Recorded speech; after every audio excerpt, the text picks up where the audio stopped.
In my quest to get a full 256-man Macedonian phalanx, I had to go around doing lots of small quests, such as bullying minor imperial armies, dealing with massive mobs of peasants to level up my cavalry, and clearing out bandit hideouts just to be able to level up some select units that I was carrying around with me.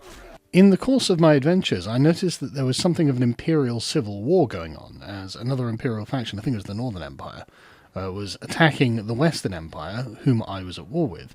So I thought, well, hanging around the siege of Amitatis was going to be a good way to find small armies to beat up to continue to improve my renown and make money. But I ran into a massive army that was being mustered and decided discretion was the better part of valor and to leave, but, of course, I was surrounded at this point.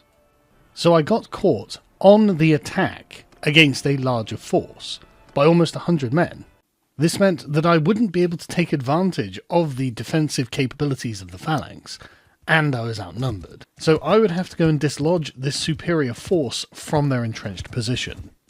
Everyone, after me! Form a line!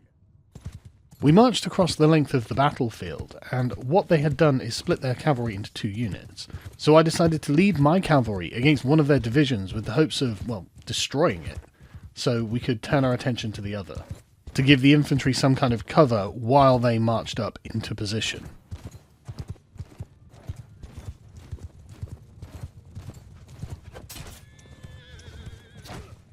As you can see, it didn't go brilliantly well for me here, but it wasn't a terrible catastrophe either. It was just, frankly, a kind of confused mess, and I probably should have done a better job, especially as nothing significant seems to have been achieved here. The 2 cavalry units broke apart, with only 4 of their men being killed or wounded, and so I decided to actually take advantage of a feature that is actually quite useful, which is to tell the cavalry directly to attack a particular unit, as in, they're not just following me around, they're actively on the assault against their cavalry. And this worked much better. This time we scattered their cavalry and slew many of their horsemen as our infantry ranged up, and they brought in their other squad of cavalry to come and assist the one that we had just destroyed. So I recalled our cavalry into a proper fighting unit and wheeled around to face them. Infantry, kill them all!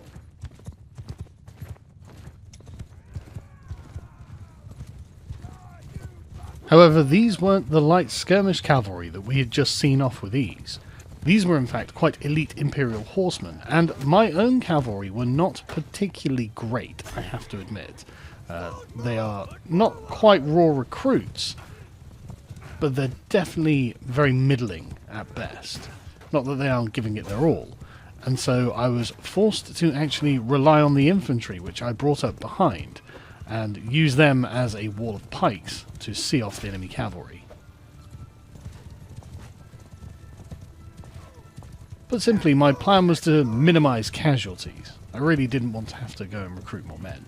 Using our pike phalanx as a wall against the enemy cavalry was of course effective.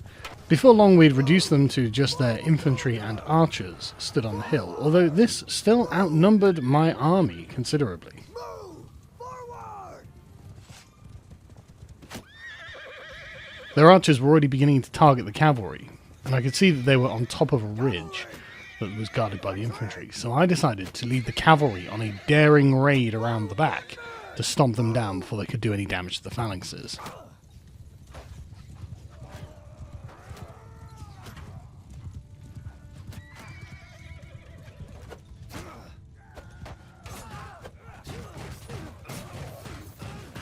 I didn't manage to hit anyone, I don't think, but I did manage to basically trample loads of guys, which is making me think that actually the cavalry is probably a bit too strong in Bannerlord. But either way, we had done the job that we would expected to do, which is disrupt them and stop them from firing into the phalanxes, which were now engaged with the enemy infantry. I set my cavalry to attacking the archers and then went over to see what the situation was with the infantry, because as you can see I had them split into 2 divisions, which were being surrounded by the mass of the enemy, and so I thought I'd get in and do what I could to help.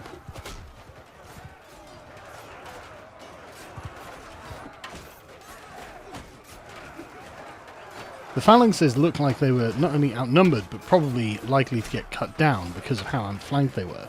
So it was clear that it was time to simply just go all in on the attack.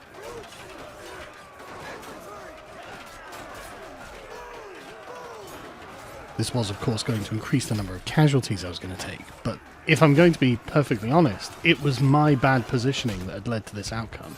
I should have been more careful with where the phalanxes were arranged, and that way they wouldn't have actually been split up and outnumbered.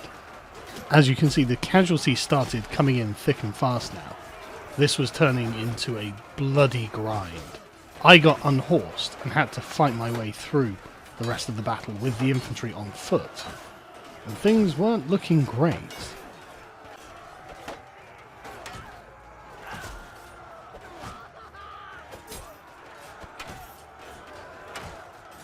I fought my way back to our lines, and both divisions had managed to fight their way to each other, crushing most of the enemy force between them. But this was not a good victory. We did defeat the superior force, killing 68 of their men and wounding 143 and routing 34, while taking 39 wounded and 23 dead of our own, which doesn't seem so bad on paper.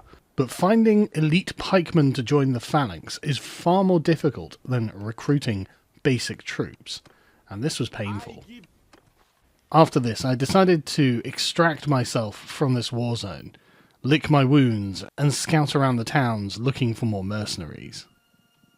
But before long, I had rebuilt my pike phalanx and companion cavalry, and returned to hunting the smaller armies of Imperials that I could pin. And it occurred to me that it would be far easier to create a 256-man Macedonian phalanx if I had somewhere to put the elite pikemen while I was busy recruiting. I needed more space. I chose Thractore Castle as the first place that I would try to besiege. Not only was it right on the edge of the Western Empire's domains, it was quite close to Sargot and the Batanian lands, so there were quite a few cities around in order to recruit more pikemen, and it looked, well, pretty vulnerable. So I set my engineer to building the siege camp and then building trebuchets. What we would do is batter down their defences and batter down their walls, and then we would just storm it. As the siege works reached their final conclusion, I deployed all of the trebuchets I was keeping in reserve, and we began to rain down hell on their defences, destroying first their catapults and then their walls. While this was going on, they were also reaching the end of their food supplies, and within only a few days, they were reduced to eating the rats and the corpses within the walls. The garrison began to bleed men, who either starved or fled the scene. But what that meant was, by the time I was ready to attack, the number of defenders was severely depleted. I rallied my troops and took them to the break in the wall that we had made, and found nothing but an ominous dark tunnel, and deep in the gloom it was evident that the enemies awaited us. Forward! Forward! Move! Even with the danger, the forlorn hope of my phalanx went in bravely. The advance was painfully slow, and not a lot seemed to be happening. For some reason, my men were not throwing their throwing axes, nor were they using their pikes. They were instead using their throwing axes as weapons, which, if I'd known how to stop them from doing, I would have made them stop. But we did, through weight of numbers, manage to push our way forward.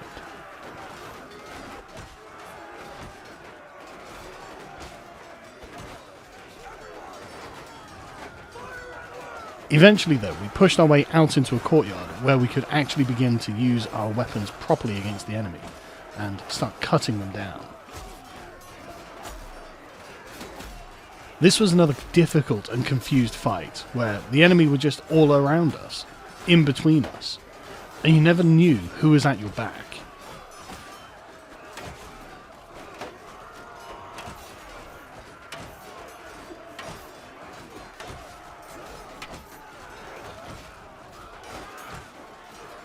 However, it was becoming clear that my elite pikemen were definitely getting the better of this. Even reduced only to their throwing axes, they were still more than a match for the militia of this castle.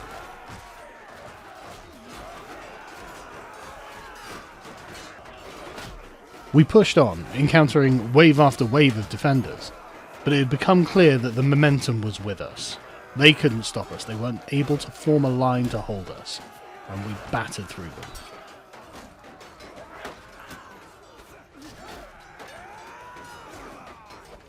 We came out into the light and realised there were still more defenders on top of this next gate, so I led the charge.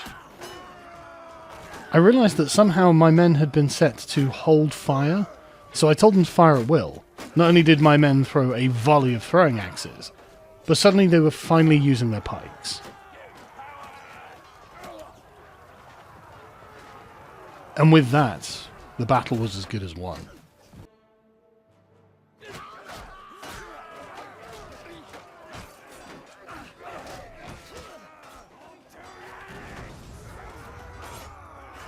We stormed the ramparts, and nothing could stand before us. The remaining defenders were in disarray, fleeing at the sight of the Phalanx storming across their walls.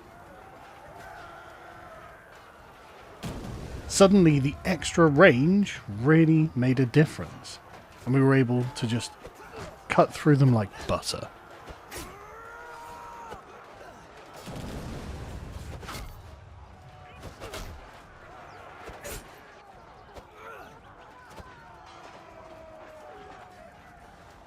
I cleared a watchtower single-handedly.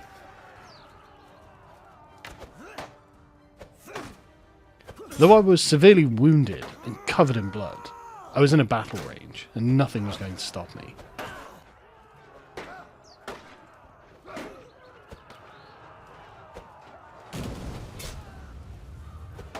I walked onto the battlements to find them completely cleared, and my men rounding up the last of the survivors. So I thought I would just jump down on this roof and go and join them, which was a mistake because it turns out that my health was far too low to survive the impact, and I passed out. But my men cleared out the last of the hiding holes that the enemy were in, and the castle was mine. More than 300 enemy defenders defeated, with only 10 dead pikemen of my own. Not bad. I left a small garrison in the castle, and now begins the slow, arduous, but necessary job of recruiting enough pikemen to fill a Macedonian phalanx.